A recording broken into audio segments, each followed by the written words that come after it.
Bonjour à toutes et à tous. Alors aujourd'hui, je vais vous proposer un exercice sur les fonctions cosinus-sinus avec la somme des aires de deux triangles. Alors on va commencer par faire une étude expérimentale. Quand j'enseignais dans les années 2010, notamment 2010, 2020, on avait une heure de groupe en terminale et j'emmenais assez régulièrement mes élèves en salle informatique pour créer des figures et puis émettre des conjectures. Donc à l'écran, dans la zone graphique, vous voyez un cercle trigonométrique qui a été construit dans un repère orthonormé direct OIJ avec un point M qui va en fait décrire là le petit arc d'extrémité I et J. Alors le curseur que j'ai créé dans le graphique 2 permet de faire bouger le point M. Alors voilà, l'idée que j'ai eue, c'est de créer le point A, projeté orthogonal du point M sur l'axe des abscisses. Donc le point A correspond à cosinus de l'angle. Alors je vous ai laissé un angle en degrés ici avec GeoGebra, c'est plus pratique, ça correspond à l'angle T du curseur. Et puis l'idée que j'ai eue, c'est de me dire, puisque le point A se balade, le triangle où est là va aussi se balader. Alors on a construit aussi le triangle AMI. Alors mes élèves construisaient la figure, ensuite ils essayaient de me créer l'angle en degrés parce qu'on voit mieux ce qui se passe. Je vais d'ailleurs le colorier en vert. Soyons cohérents. Et puis s'intéresser aux aires des deux triangles. Alors, on va commencer par s'intéresser au triangle là, par exemple, qui est colorié en bleu. Et quand T augmente, le triangle où est là, il est à peu près clair que son aire diminue, jusqu'à même arriver à 0. Ensuite, on s'intéressait au triangle AMI. Au départ, son aire est nulle. Et puis, au fur et à mesure où T augmente, le triangle AMI, son aire augmente. Ce qui fait qu'on a un triangle dont l'aire diminue, un autre triangle dont l'aire augmente, et quand on a une expression comme ça, avec une aire qui diminue, une autre qui augmente, si on effectue la somme des deux aires, ça va être intéressant parce que on ne sait pas trop comment cette somme va évoluer. Donc on va s'intéresser à la somme des aires des triangles OLA et AMI. Alors cette somme, puisque j'ai créé la somme, quand T augmente, si on se fixe sur somme, alors je suis obligé de sélectionner le curseur, donc quand T augmente, là la somme elle a l'air de diminuer. Si on regarde les dernières décimales, elle diminue pour l'instant. Et puis il y a peut-être y avoir un moment donné où il me semble que là ça augmente. Voilà. Donc on pouvait émettre une conjecture et puis les élèves devaient conjecturer pour quelle valeur de T la somme des deux aires était minimale. Alors je vais pas trop le faire parce que ça va dévoiler un petit peu le sujet. Bon ensuite qu'est-ce que je fais? Moi je calcule cette aire, la somme des deux aires, les aires des deux triangles, la somme, et puis ça crée une fonction, et puis on va étudier variation de la fonction. Alors sauf qu'ici, il va y avoir du travail. Donc c'est pour ça que maintenant on va aller voir l'énoncé. Alors l'énoncé partie A étude une fonction auxiliaire, donc qui va nous aider. Question 1. On donne les courbes représentatives des fonctions cosinus et sinus sur l'intervalle 0, pi sur 2, voir l'annexe 1, on va aller la voir juste après, la question, donner sans justifier la position relative des courbes de ces deux fonctions sur l'intervalle 0, pi sur 2, fermant 0, fermant pi sur 2. Donc voici l'annexe 1 avec les deux courbes des fonctions sinus-cosinus tracées seulement sur l'intervalle 0, pi sur 2, et il s'agit d'étudier la position relative des deux courbes. Ça ne devrait pas être trop difficile, je pense. Question 2, la fonction petit g définie sur cet intervalle 0 pi sur 2 par g de t égale sinus t plus cosinus t moins 1. Petit a, étudier les variations de la fonction g sur l'intervalle 0 pi sur 2. Petit b, en déduire le signe de la fonction g sur l'intervalle 0 pi sur 2. Partie b, étude d'une fonction. La fonction petit f est définie sur l'intervalle 0 pi sur 2 par f de t égale sinus t plus cosinus t moins sinus t facteur de cosinus t. Question 1, montrer que pour tout réel t de l'intervalle 0 pi sur 2, f' de t égale sinus t moins cosinus t facteur de g de t. Donc on va arriver à la fonction g dont on a parlé dans la partie A. Question 2, en déduire les variations de la fonction petit f sur 0 pi sur 2. Alors la partie C, une application en géométrie. Alors il faut savoir que dans le programme de terminale, spécialité, quand on lit le programme concernant les fonctions trigonométriques, il est précisé que on doit les utiliser, notamment en géométrie. Donc c'est pour ça que je crée des exercices avec de la géométrie. Le plan est muni d'un repère orthonormé direct IJ, gamma est le cercle de centraux et de rayon 1. Le point K pour coordonnées moins 1, 0 et le point L a pour coordonnées 0, moins 1. M est un point libre de la courbe C de G d'abscisse T réelle de 0 pi sur 2. Alors là, il y a une petite erreur. Et la petite erreur, c'est parce que je fais du copier-coller, je modifie pas toujours tout. Pardon, M est un point libre du cercle gamma d'abscisse associé aux réalités de pi sur 2.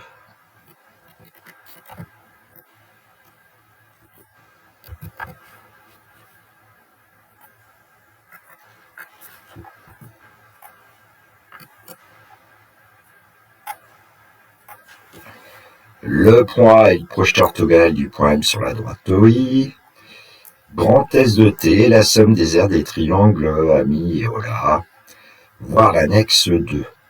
On va aller voir l'annexe 2. En fait, j'ai tracé les deux triangles Ola et Ami, mais aussi les triangles OMA et puis ALI pour que la figure soit un peu plus jolie. Bon, ça peut nous constituer un beau logo, tout ça. Question 1, justifie que pour tout réalité de l'intervalle 0 pi sur 2, S de t égale 1 demi de f de t. Alors on retrouve la fonction f de la partie B. Deuxièmement, petit a, quelle est la valeur minimale prise par S de t? Déterminer la nature du quadrilatère OMIL lorsque S de t est minimal, et puis ensuite calculer l'aire et le périmètre du quadrilatère OMIL lorsque S de t est minimal. Donc on nous parle du quadrilatère OMIL. Bon, sur cette figure en tout cas, on voit pas trop ce qu'il aurait de particulier. Bon, si on regarde son aire, elle est constituée de l'aire de OLA, avec l'aire de OAM, l'aire de AMI, et puis l'aire de AIL. Alors évidemment, ce qu'on peut quand même observer, c'est qu'il y a trois triangles rectangles, AM est rectangle en A, AMI est rectangle en A, et puis OLA est rectangle en O. Bon, ALI, lui, bon, là, on pense qu'il a un angle plutôt obtus ici, de mesure supérieure à 90 degrés, puis sur 2 radians. Pas l'air particulier, ALI.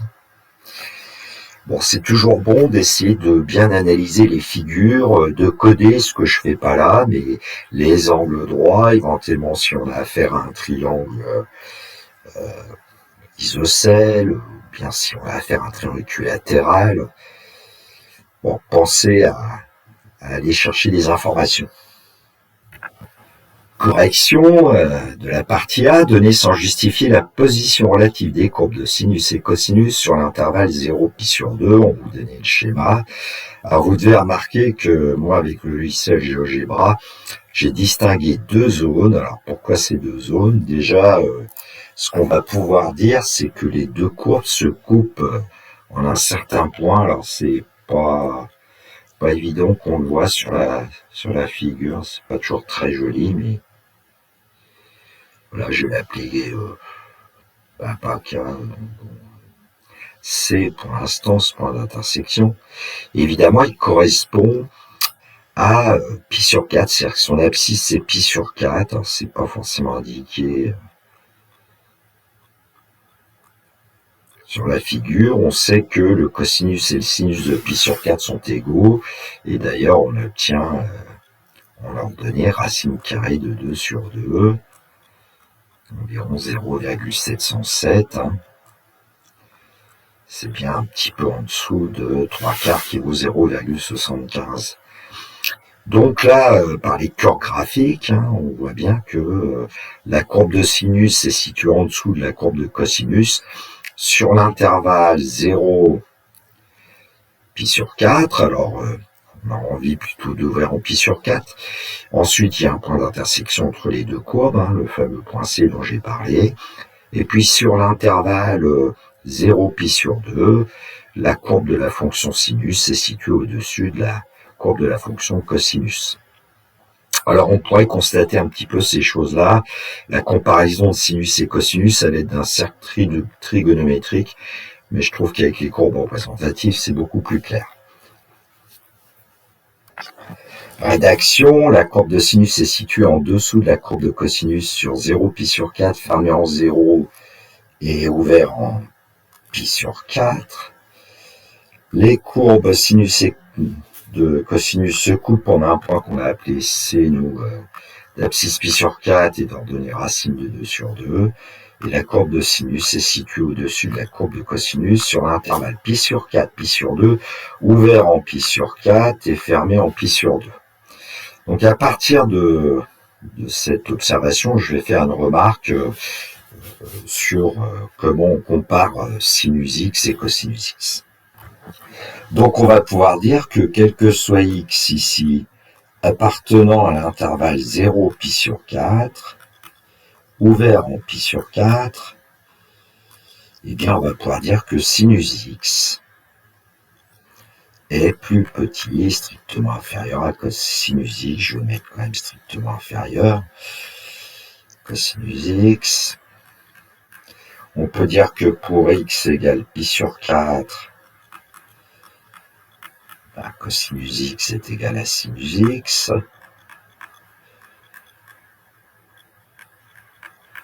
Et puis, quel que soit x appartenant à pi sur 4, pi sur 2, fermé en pi sur 2, ouvert en pi sur 4, sinus x est strictement supérieur à cosinus x. Bon, on aura besoin de tout ça certainement par la suite. Question 2a, étudier les variations de la fonction g sur 0 pi sur 2. Alors, je rappelle que ça se déroule en 3 étapes. Hein. Premièrement, on va calculer g' de t, ensuite on va étudier le signe de g' de t, et enfin on va dresser le tableau de variation. Donc g de t c'est sinus t plus cos t moins 1. G' de t va être égal à, alors dérivée de sinus, hein, c'est cosinus, et dérivée de cosinus, c'est moins sinus. Dérivée de moins 1, ça donne 0. Et puis, là, on se dit, tiens, pour avoir le signe de g' de t, pour avoir son signe, on a besoin de comparer cosinus t, sinus t, et puis on l'a fait, en fait, dans la question précédente. Donc, on sait des choses, hein, si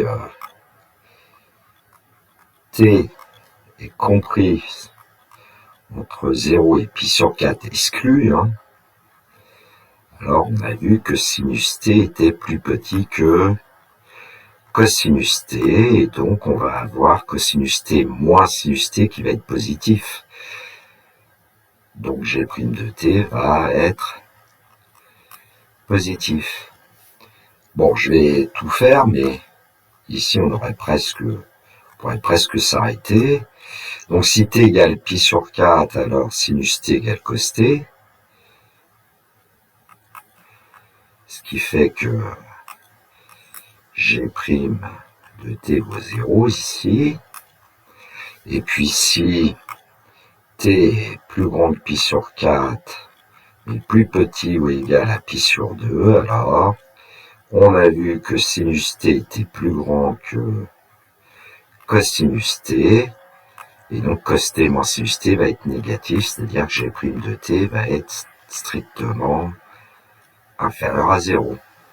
Donc là, on a étudié le signe g' de t. Moi, j'avais souvent des élèves qui avaient tendance à ne pas vraiment étudier le signe. Et bon. Donc, il nous reste le troisième point, c'est de dresser le tableau de variation. Alors, on va quand même avoir besoin des valeurs, j'ai envie de dire, un peu remarquables ici, c'est-à-dire g de 0, g de pi sur 4, g de pi sur 2. Donc, pour g de 0, sinus 0 plus cosinus 0 moins 1. Alors, n'hésitez pas à mettre des parenthèses parfois. Et donc, on va obtenir 0 plus 1 moins 1, c'est-à-dire 0. G de pi sur 2, qui est peut-être plus facile à calculer que G de pi sur 4, peu importe. Sinus pi sur 2 qui vaut 1, plus cosinus pi sur 2 qui vaut 0, moins 1. Donc ici, 1 plus, j'écris tout, 0 moins 1, on obtient 0. Et puis G de pi sur 4, alors là je vais peut-être aller un petit peu plus vite, sinus de pi sur 4, on sait que c'est racine de 2 sur 2, plus racine de 2 sur 2, moins 1.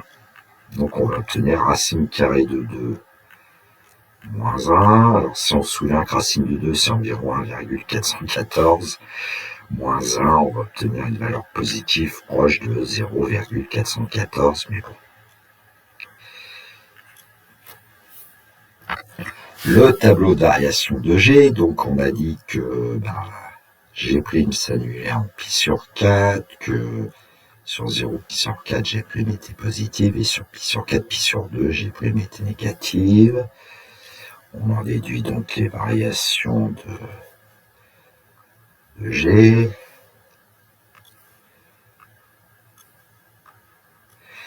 G de 0, on l'a calculé, ça vaut 0.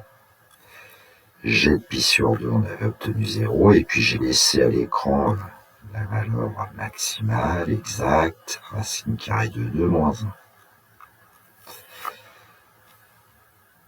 1.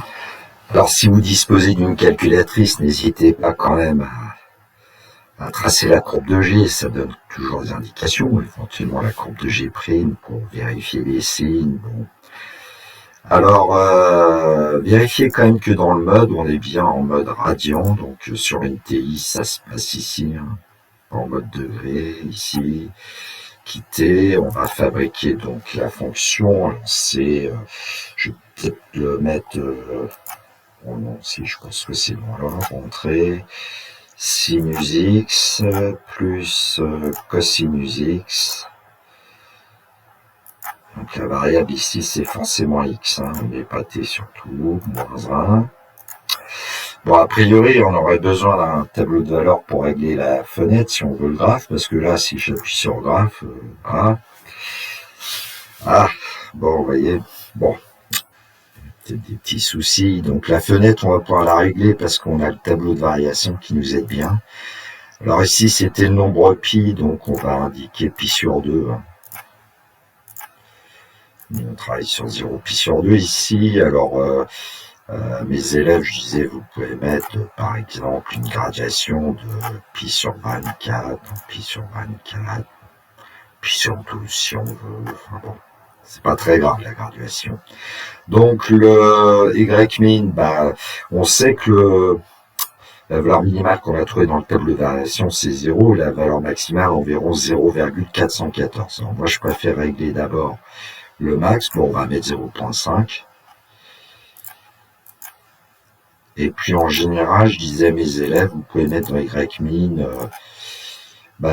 quasiment ici, le max divisé par 5, ça fait 0,1, donc moins 0,1.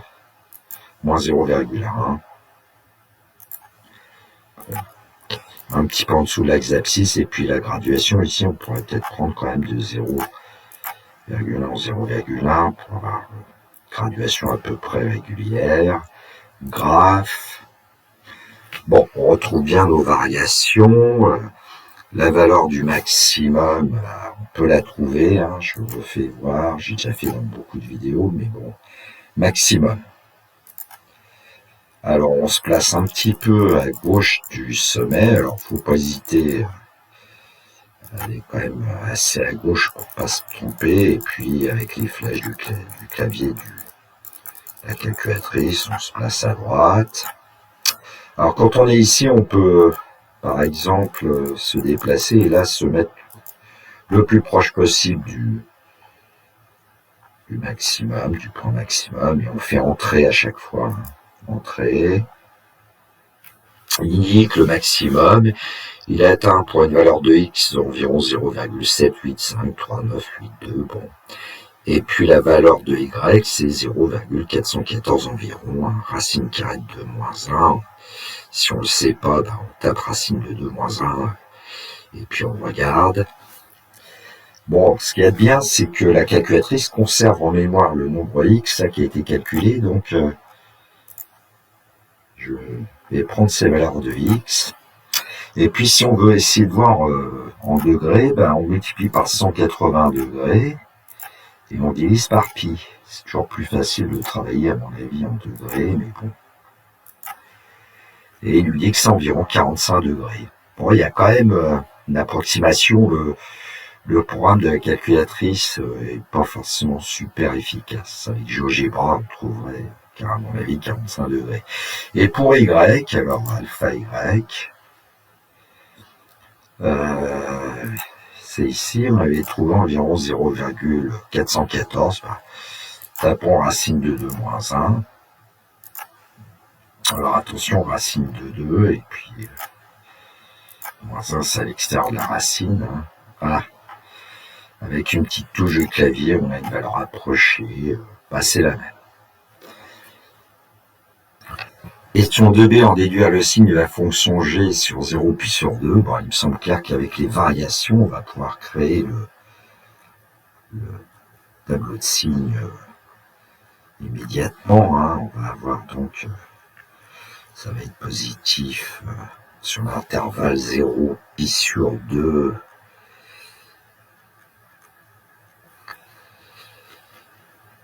Et puis donc, quand t vaut 0, je dt vaut 0. Quand t vaut pi sur 2, g de pi sur 2 vaut 0. Et puis on a le signe directement. Alors, partie B, premièrement, montrer que pour tout LT de l'intervalle 0 pi sur 2, f' de t égale sinus t moins cosinus t, facteur de g de t. Alors, on nous donne, évidemment, l'expression de f de t, sinus t plus cos t moins sinus t multiplié par cosinus t, ajouter multiplié s'il n'est pas mis, je vous le conseille. Donc, f' de t, c'est cosinus t moins sinus t, moins, et là, il faut faire un petit peu attention puisqu'on dérive un produit. Alors, u fois v, quand on dérive u' v plus uv', alors, j'ai envie de vous dire, voilà, je vais colorier un petit peu sinus t, qui est u, cosinus t, qui est v, u'v, donc cosinus t, qu'on multiplie par la deuxième fonction, cosinus t, plus on garde la première fonction ensuite, et on multiplie par la dérivée de cosinus t, qui est moins sinus t. Bon. Si vous avez besoin, vous écrivez vos formules avec U et V. Bon, je ne vais pas toucher au cosinus t moins sinus t pour l'instant. D'ailleurs, d'autant plus que dans le résultat, on nous dit de dire que c'est sinus t moins cos t facteur de g de t. Donc on a certainement intérêt à conserver cette expression qui est juste l'opposé de sinus t moins cosinus t. Bon, continuons le calcul. Réfléchissons un petit peu à comment on peut procéder pour pas avoir trop de soucis. Et dans la parenthèse, on a cosinus carré t. Cosinus t, le tout au carré, c'est cos carré t, par convention, moins sinus carré t. Et là, on se dit, peut-être que cette expression, on va pouvoir la factoriser. Donc, c'est ce qu'on va faire. Alors, puisqu'à la fin on veut une forme factorisée, on a toujours intérêt à penser à factoriser. Et ben, qu'est-ce que je peux écrire? Bon, le début ne va pas changer pour l'instant. Et qu'est-ce que je reconnais dans la parenthèse? Ben, il me semble que c'est a au carré moins b au carré. Et donc, il se factorise en a moins b facteur de a plus b. Donc, on va avoir cosinus t moins sinus t, facteur de cosinus t plus sinus t.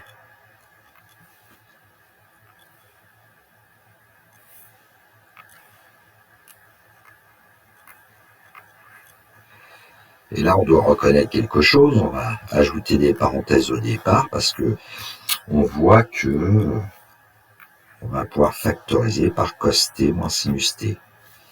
Allons-y.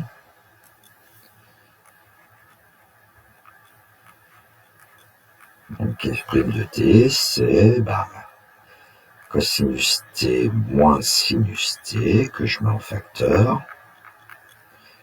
Alors, il y a ce qu'on appelle le coût du 1, je vais rajouter des petits multipliés, et puis ici, c'est multiplié par 1, en fait. Donc, il ne va pas falloir oublier d'écrire le fameux 1, moins, cos t moins sinus t.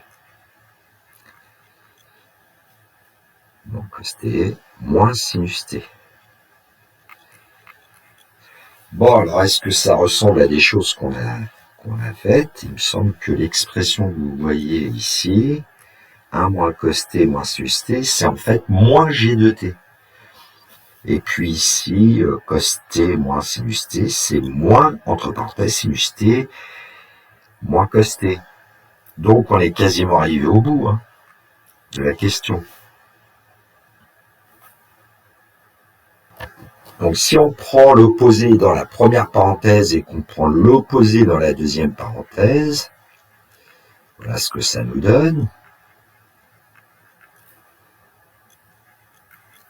Et puis ici, on reconnaît g de t. Donc on a bien le résultat qui était attendu. En déduire les variations de la fonction f sur 0 pi sur 2, donc je vous ai rappelé la dérivée que vous trouvez. On a un produit de facteurs, on va étudier le signe de chaque facteur, le placer dans un tableau de signes. Alors évidemment, on pourrait se poser la question pour sinus t moins cos t, mais on a vu dans la partie A le signe de sinus t moins cosinus t en comparant les positions relatives des deux courbes de sinus et cosinus. On peut même parfois vérifier, mais bon. Alors en pi sur 4, on savait que ça donnait 0. Ah, évidemment. Donc on avait 0. Ensuite, je vais un petit peu tricher, vous montrer comment on peut parfois retrouver le signe, parce que je l'ai pas sous les yeux. Bon, sinus t sur 0, pi sur 4 est en dessous, donc là ça va être négatif, mais en t égale 0, sinus 0 moins cos 0, ça fait moins 1. Donc, si moins, plus de l'autre côté. G de t, on vient de trouver son signe, on l'a trouvé à un moment donné. Alors, si mes souvenirs sont bons, ça s'annulait en 0 et en pi sur 2, et c'était toujours positif. Bon, moins 1 fois 0, ça donne 0. Un nombre réel strictement négatif multiplié par un nombre réel strictement positif, on obtient un nombre réel strictement négatif. Alors on pourrait essayer de calculer aussi ici pour vérifier g de pi sur 2, on sait que c'est racine carrée de moins 1, c'est positif. Bon, 0 fois quelque chose, ça donne 0. Ici, on a un plus. Alors tout à l'heure, je ne l'ai pas fait, mais sinus pi sur 2 moins cos pi sur 2, c'est en fait 1. Donc 1 est positif, et à côté d'un signe plus, c'est plutôt rassurant. Et 1 fois 0, on va obtenir 0 ici. Donc on a le signe maintenant de la dérivée, parce que le produit des deux, là, c'est bien le signe de la dérivée de f. Ayant le signe de la dérivée de f, on va pouvoir dresser son tableau de variation.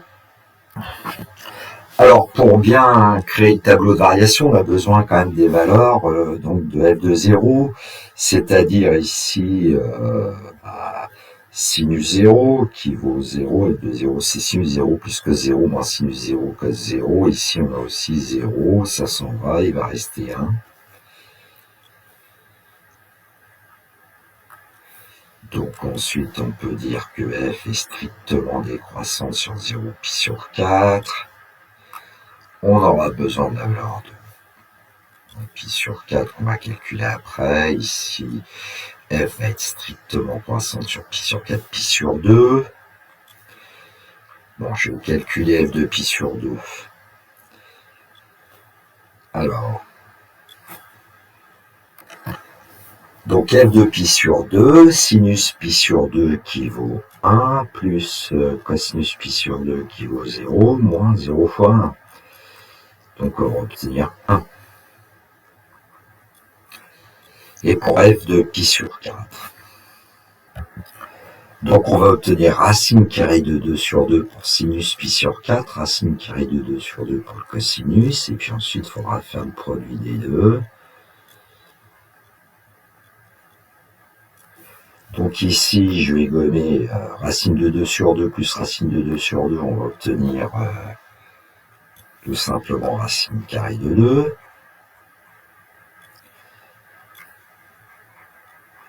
Moins, et puis racine de 2 sur 2 au carré, c'est 1,5.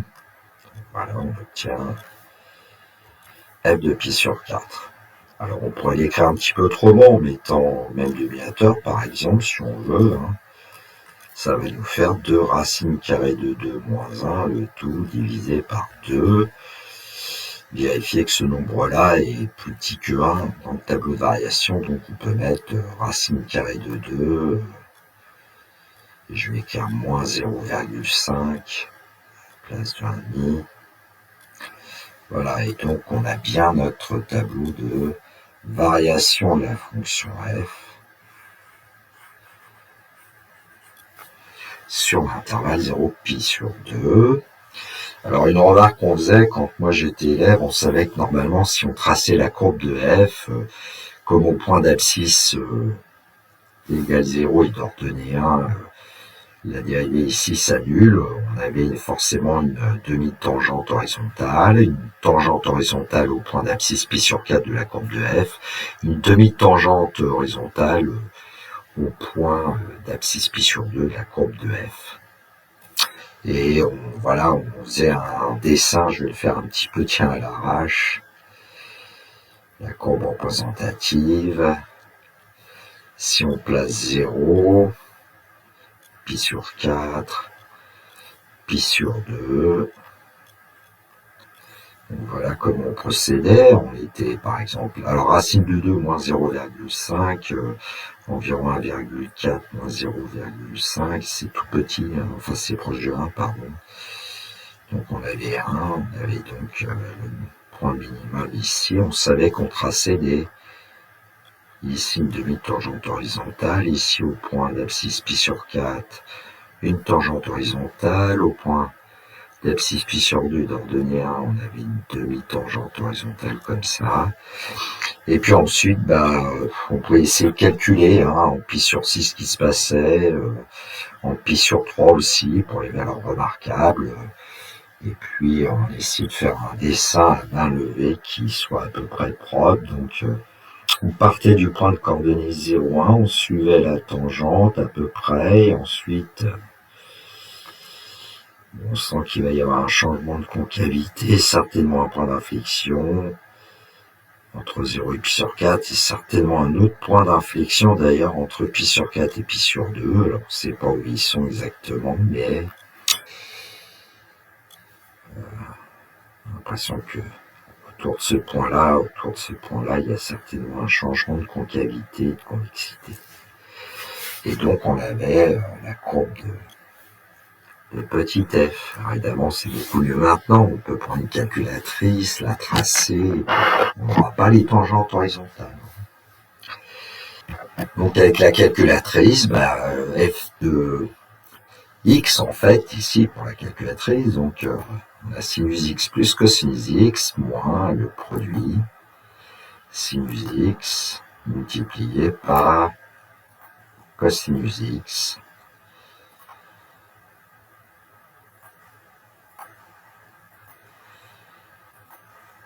Bon, alors il faut à nouveau régler certainement la fenêtre parce que on a un minimum racine de 2, enfin racine de 2 moins 0,5. Enfin bon, maximum c'est 1. Donc fenêtre, 0 pi sur 2, on bouge rien.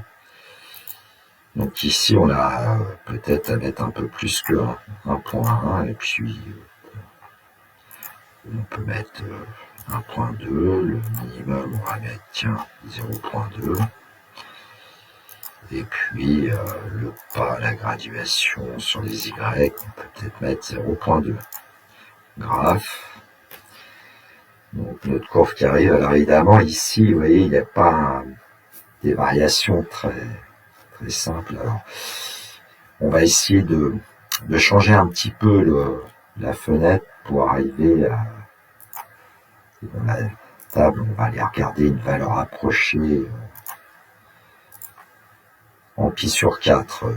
Alors dans la table, je vais travailler par exemple de pi sur 12 en pi sur 12. Et 3 fois pi sur 12, c'est pi sur 4, donc on va finir par avoir le minimum assez vite. On peut faire autrement. Vous voyez, le minimum, 0.9. Alors la fenêtre, on va la modifier un peu au niveau de Y-min. Bon, je vais mettre 0.8. Graphe, on voit un petit peu mieux là. La courbe, on peut encore améliorer, hein, on voit bien.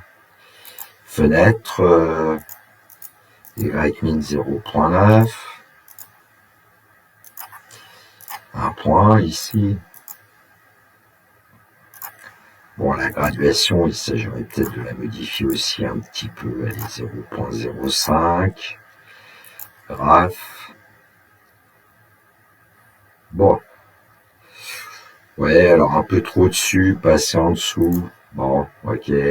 Je vois réagir certains de mes élèves. Allez, on va mettre 0.85 comme minimum et puis 1.05 comme maximum de Y. Bon, c'est assez joli, hein. Ça pourrait faire une belle piste de skateboard. Maintenant, cherchons le minimum, hein. Donc il y a un menu calcul sur cette machine et puis là, le minimum, on n'en est pas loin. Mais... Alors menu calcul parce que voilà, minimum numéro 3. On va se placer un petit peu à gauche du creux de la vague. Entrée, on se place un petit peu à droite. Entrée. Bon, on peut se déplacer un petit peu pour se rapprocher de ce fameux point minimum et faire entrer. Et là, on lit à nouveau X environ 0,785. Hein, c'est pi sur 4 en fait. Et puis la valeur minimale, c'est 0,114 environ. Partie C enfin, donc justifier que pour tout LT de 0 pi sur 2, S de t égale 1 demi de F de t. Alors qu'est-ce que c'est que S de t? C'est la somme des aires des triangles Euler et Ami. Donc on va déjà essayer d'évaluer l'aire du triangle Euler qui est rectangle en haut. Donc c'est 1 demi de OL multiplié par OA. Donc 1 demi, alors OL c'est égal à 1, puisque le point L est un point du cercle gamma de son trou de rayon 1. Je pourrais peut-être l'écrire d'ailleurs, tiens un peu là. Hein. Et puis OA, c'est cosinus T. Donc, fois cos T. Et cosinus T ici, il est positif, hein, parce que le point A est forcément situé entre O et I. Donc 1 demi de cosinus T. Et le 1. Bon, on a besoin aussi de l'aire du triangle Ami, qui est rectangle en A. Donc on va pouvoir dire que c'est 1 demi de I fois AM si on veut, ou AM fois I. Ce qui fait qu'on va obtenir 1 demi de... Alors, AM, Bah, AM, c'est le sinus de t. On pourrait travailler avec de la trigonométrie de collège dans le triangle OAM qui est rectangle en A, et puis AM divisé par OM, OM vaut 1, donc OM c'est 1, et donc on aurait sinus t, mais sinon on sait que le point M a pour coordonnées cosinus t en l'abscisse et sinus t en ordonnée, donc on sait que quand on va projeter le point M, on a un point que je vais appeler B par exemple, la longueur OB qui est égale à la longueur AM, c'est sinus t. Donc sinus t pour AM, multiplié par AI, alors AI, attention, donc on avait pour OA cosinus t, et puis pour OI, ça vaut 1. AI, on va dire que c'est OI moins OA. Allez, je vais écrire quand même OI moins OA. Donc ça nous donne un demi de sinus t multiplié par 1 moins cosinus t. Bon, ben maintenant qu'on a les aires des deux triangles, il suffit d'ajouter. Alors pour ajouter l'aire de Ola et l'aire de Ami, on voit bien qu'on pourra mettre un demi en facteur, hein, je vais le faire dès le début, donc facteur de cosinus t plus sinus t facteur de 1 moins cos t. Bon, on va développer, puisqu'on nous demande de montrer que c'est S de t, c'est un demi de F de t, il faut faire apparaître F de t. Hein. Donc un demi de... Alors, on a cosinus t plus sinus t moins sinus t facteur de cos t. Et là, on doit pouvoir reconnaître F de t, même si on a échangé un peu l'ordre entre cos t et sinus t, il me semble. Donc on conclut, c'est un demi de F de t. Question 2A, quelle est la valeur minimale prise par S de t? On sait que S de t c'est un demi de F de t, et on sait que la fonction f porte au t de 0 pi sur 2, et la fonction f prend une valeur minimale en pi sur 4, donc en fait la valeur qu'on cherche ici c'est S de pi sur 4, puisque 1,5 est positif, on ne change pas les variations, donc c'est un demi de F de pi sur 4, et nous on avait trouvé F de pi sur 4 à un moment donné. Si mes souvenirs sont bons, on devait avoir peut-être 2 racines de 2 moins 1 divisé par 2. Je vais quand même vérifier. Bon, ça devait être ça qu'on avait trouvé à un moment donné, et donc on va trouver 2 racines carrées de 2 moins 1 divisé par 4 comme valeur minimale prise par S de t. Donc question 2b, déterminer la nature du quadrilatère OMIL lorsque S de t est minimal. Alors on sait que maintenant t égale pi sur 4, et puis donc on peut réaliser une figure pour t égale pi sur 4, 45 degrés ici. Et puis on voit pas forcément, mais on va pouvoir constater quand même que par exemple la droite et la droite OM ont l'air d'être parallèles, c'est-à-dire on peut conjecturer que au 1000, pas au 1000, hein, au 1000 est un trapèze de base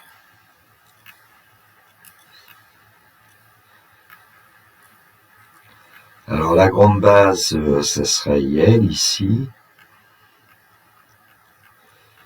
et la petite base, OM apparemment.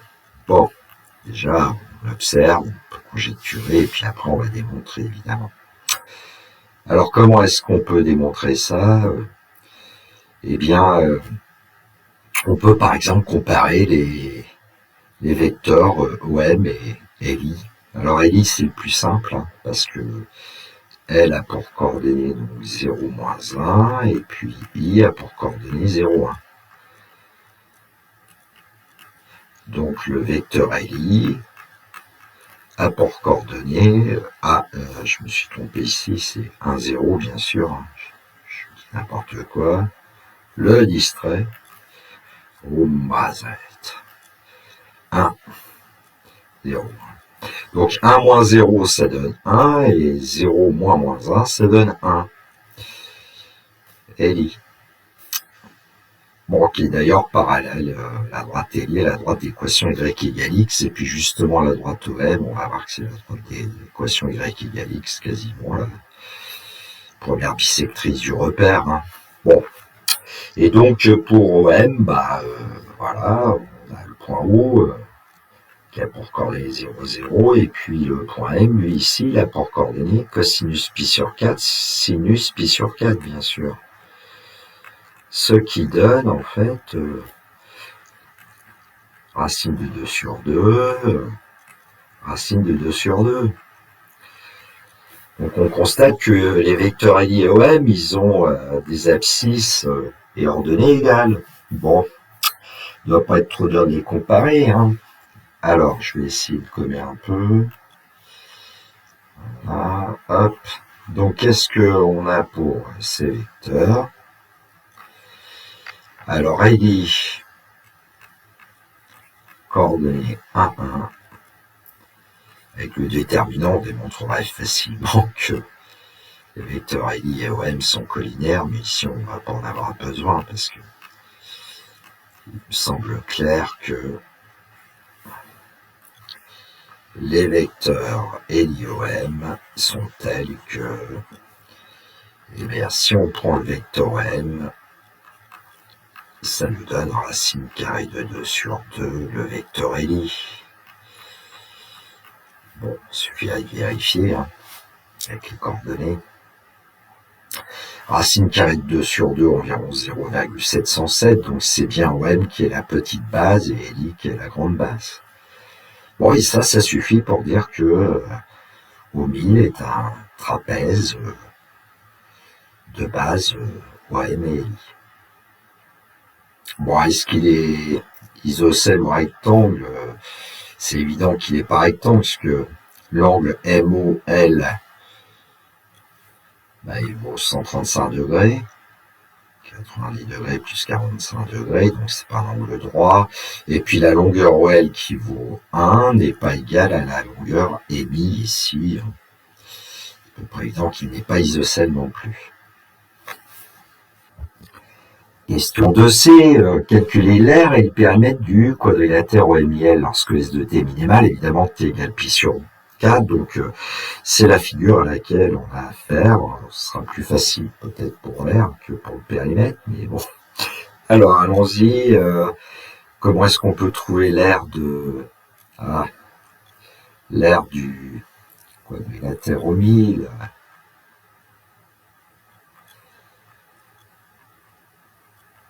Bon, ça paraît pas évident d'aller chercher la formule de l'aire d'un trapèze qui dit que c'est un demi fois la petite base plus la grande base plus la hauteur, parce que ici, la hauteur, il faudrait quasiment l'évaluer. Alors, je sais pas quoi, là, ici.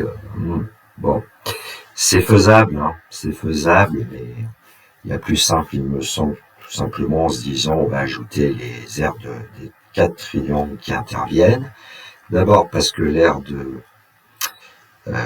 Ola, on l'avait trouvé tout à l'heure, c'était un demi de cosinus t, hein, donc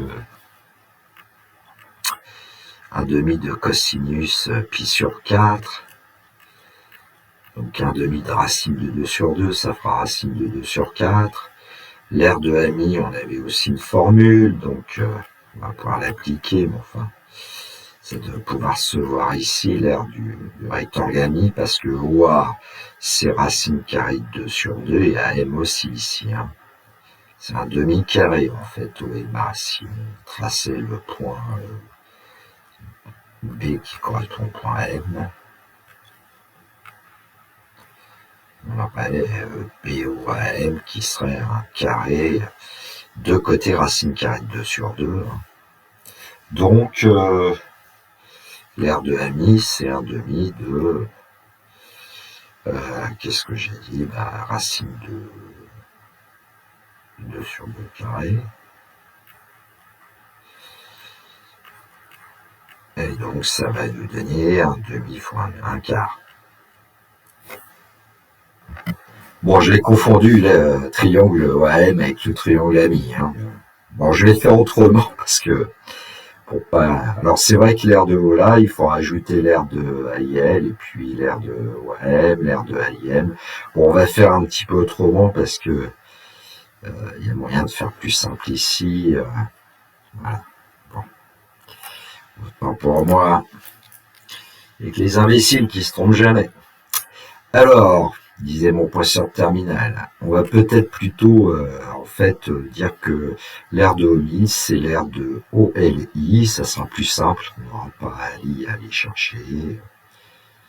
Donc OLI plus... alors au lieu d'aller chercher l'aire de AMI plus l'aire de OM, on va carrément chercher l'aire de ONI. Donc un demi de quoi?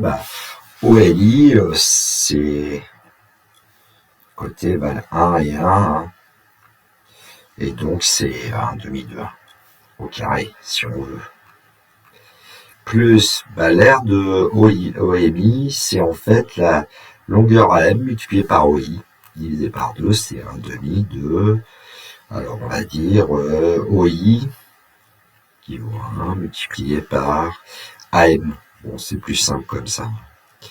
Donc un demi plus un demi.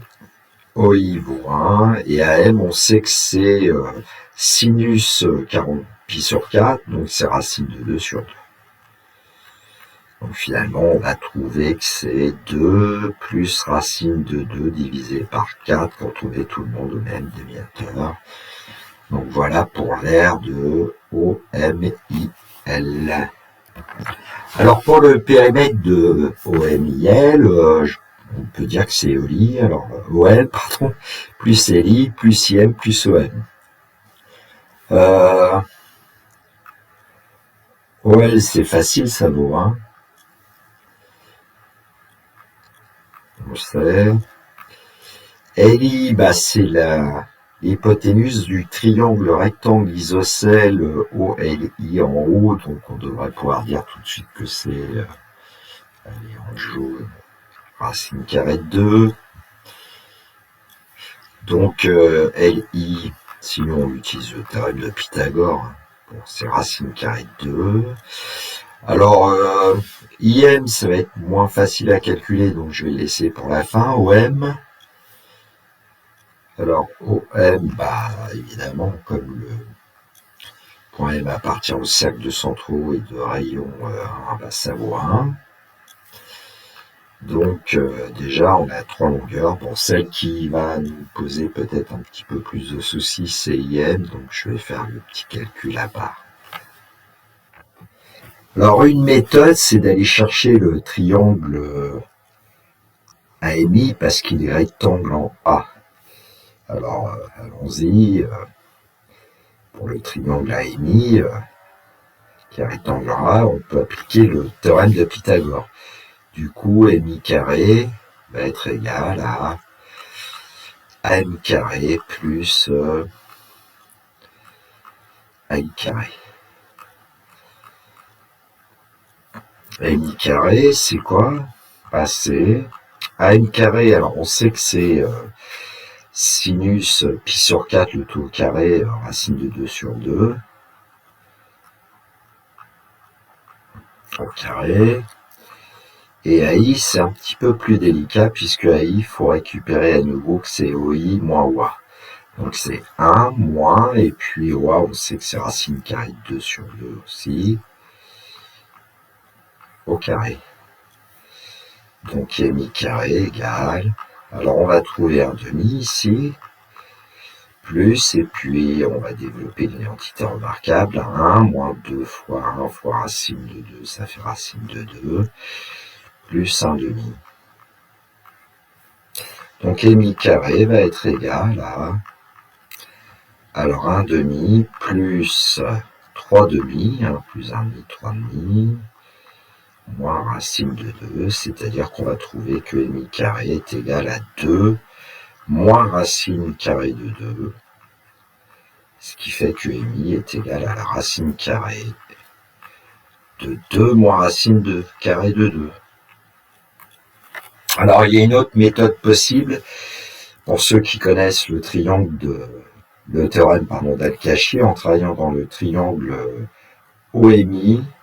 Le triangle OMI, il est assez sympathique puisque il est isocèle en O et on connaît l'angle de pi sur 4, l'angle IOM. On pourrait trouver mi carré par le théorème d'Al-Kashi. Bon, je ne vais pas le faire ici parce que la vidéo est déjà très longue. Bon, maintenant qu'on connaît toutes les longueurs, on va pouvoir trouver le périmètre. Donc, pour le périmètre de OMIL, OL qui vaut 1, plus LI qui vaut racine carrée de 2, plus IM qu'on vient de trouver, que j'ai laissé en bas pour ne pas commettre trop d'erreurs. Racine carrée de 2, moins racine carrée de 2, plus 1, et donc finalement le périmètre c'est 2 plus racine carrée de 2, plus racine carrée de 2, moins racine carrée de 2.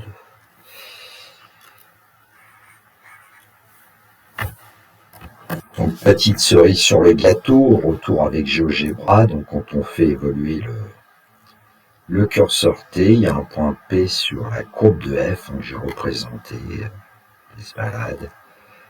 Voilà, et c'est bien en pi sur 4 que nous avons la valeur minimale de la somme des aires des triangles AMI et OLA. Alors, petite cerise sur le gâteau, si on avait travaillé avec un réalité entre 0 et pi, voilà ce qui serait passé. Je vais animer, donc le point P qui parcourt la courbe de LA. À un moment donné, il y a eu une sorte de saut à un point que j'ai appelé C. C a pour abscisse pi sur 2, bon, l'ordonnée c'est 0,5 ici. Alors, vous comprenez pourquoi je ne vous ai pas donné sur 0 pi. En fait, qu'est-ce qui se passe? C'est que quand on va dépasser pi sur 2, le point M dans le graphique, là, 1, et bien son projeté orthogonal qui est le point A, ben, la distance OA, pour calculer l'aire du triangle OLA, ben, ce n'est plus cosinus T, c'est moins cosinus T parce que le cosinus devient négatif. Et donc on a un saut autour de pi sur 2. Alors là, la fonction f, elle est définie sur 0 pi, hein, attention. Bon, c'est assez rigolo. Alors évidemment, ce saut, bah, la fonction sera quand même continue en pi sur 2, mais elle ne sera pas dérivable. Alors je vais vous faire apparaître la tangente normalement. Ah. Donc la tangente avec sa pente. C'est sur le graphique 2. Et là, à un moment donné, on sait même, elle va disparaître et puis réapparaître. Donc la fonction n'est pas dérivable en pi sur 2 ici.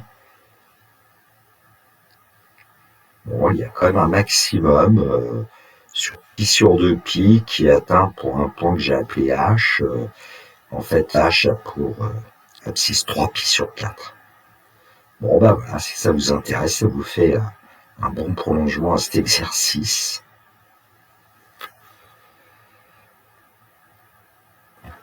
Voilà, cette vidéo est terminée pour moi. Il me reste à vous souhaiter une très belle journée. Surtout, prenez bien soin de vous. Que la force soit avec tous les étudiants. Au revoir.